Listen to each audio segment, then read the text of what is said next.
bagian depan kalian bisa lihat ini tampilannya itu khas MPV Indonesia ya. Dia didominasi warna chrome di bagian depan sini. Ya, ini by the way, ngomong-ngomong ini adalah varian GX-nya. Ini salah satu varian tengah kalau Suzuki bilangnya itu varian tengah, karena ada lagi varian yang lebih di atasnya, itu varian sport yang ditambahin sedikit body kit di bagian eksterior, damper, belakang, dan juga beberapa aksen yang membuat mobil itu terlihat lebih sporty lagi. Nah, di sini untuk varian GX dia memang nggak ada body kit, jadi benar-benar mobilnya itu basically ini adalah mobil yang diperuntukkan sebagai yang benar-benar fungsionalnya seperti ini. Jadi grillnya ini didominasi warna chrome. Orang Indonesia tuh suka banget yang chrome-chromean. Terus untuk lampunya ini menggunakan proyektor, tapi memang ini proyektornya masih menggunakan bohlam halogen. Lampu jauhnya masih menggunakan halogen yang multi reflektor. Senya ada di sini. Terus di bawahnya dia ada fog lamp dan ada cladding plastik berwarna hitam, membuat tampilan itu sedikit sporty. Nah, untuk ground clearance, memang ground clearance-nya ini nggak setinggi Expander ya, tapi sudah cukup untuk melewati jalanan-jalanan di Indonesia.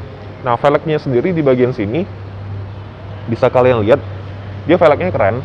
Ini untuk varian X dia menggunakan warna yang dual tone. Ukurannya ini 185 65 ring 15. Jadi ini ringnya itu oke, secara dimensi ini panjangnya 4390 mm atau 4,4 meter. Ini panjangnya cukup panjang dan wheelbase-nya juga cukup lebar, dan di sini pintunya itu lebar. Jadi pintu belakangnya lebar banget dan bukanya juga cukup lebar. Jadi akses untuk masuk ke dalam baris kedua tuh cukup mudah. Oke. Dan di sini tuh profilnya, kalau kalian ingat ini kayak apa ya, Honda Mobilio, tapi memang didesain lebih kecil. Jadi di sini tuh agak sedikit floating kacanya di bagian sini. Nah, untuk overhang belakangnya ini cukup panjang ya di sini. Jadi saya rasa ini untuk kapasitas bagasinya akan lebih baik lagi di bagian dalamnya. Nanti kita akan lihat. Nah, kita sampai ke bagian belakang. Di bagian belakang ini bentuk lampunya, stop lampnya sebenarnya mirip dengan Expander ya, tapi sebenarnya Suzuki udah mention hal itu. Dia bilang Suzuki sudah develop mobil ini lebih dulu daripada Expander dan peluncurannya memang duluan Expander daripada Suzuki. Di bagian belakang untuk di sini ya dia belum ada kamera mundur untuk tipe GX-nya. Untuk desain itu selera, tapi sebenarnya desainnya bisa dibilang bagus, bisa dibilang juga agak kurang bagus karena memang di sini nggak ditambahin spoiler di bagian belakang. Tapi untuk versi yang sport, untuk yang varian tertingginya dia dikasih spoiler di bagian atas. Di sini ada high mountain stop lamp, rear defogger, wiper, lengkap. Ada 2 buah sensor parkir dan ada left reflector di bagian sini. Kita lihat bagasinya. Oke. Nah, bisa ke depan dikit. Nah, ini bagasinya. Ini posisi bangku baris ketiga terlipat ya. Jadi dia bisa tuh hampir rata-rantai di bagian sini. Dan ini juga dia ada kompartemen yang bisa dibuka. Kalian bisa taruh lagi barang nih di bagian sini. Jadi ada penyimpanan rahasia. Ada 2 buah. Dan ban serep dia ditaruh di bagian bawah. Di sini ada tempat untuk toolkit, dongkrak dan kawan-kawan. Dan kalau kita buka kursinya, yakin ini keren banget, ini mewah banget. Dan terus di bagian sisi AC-nya sini dia penempatannya itu bagus, jadi tertata dengan rapi dan juga ada heaternya.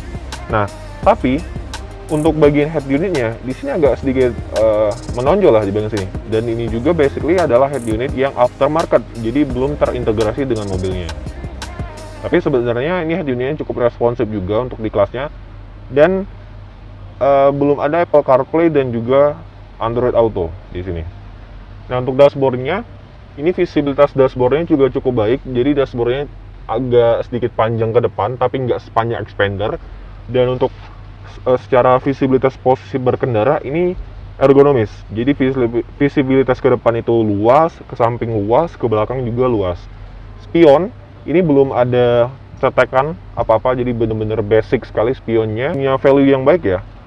Value-nya dia punya mesin yang nggak terlalu bertenaga, tapi efisien, nyaman, dan untuk di dalam kabinnya dia punya material yang cukup baik. Mulai dari pemilihan material di sini dia dikasih kulit, walaupun bahan joknya masih fabric, tapi fabricnya empuk.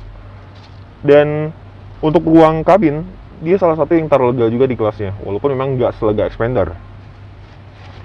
Jadi ini bisa jadi pilihan kalian untuk beli mobil low MPV yang punya kelebihan-kelebihan tersebut. Dibandingkan dengan kompetitor, memang Suzuki itu lebih punya mesin yang lebih halus sih dibandingkan kompetitornya, dan juga lebih efisien. Oke, terima kasih buat semuanya yang sudah nonton video ini dari awal sampai habis. Sampai jumpa di video selanjutnya, dan jangan lupa untuk klik like, subscribe di bawah, dan komen pendapat kalian yang sudah punya Suzuki R3 atau pernah rawat Suzuki R3 atau belum pernah beli Suzuki R3 juga bisa komen di bawah. Sampai jumpa di video selanjutnya, dan bye-bye.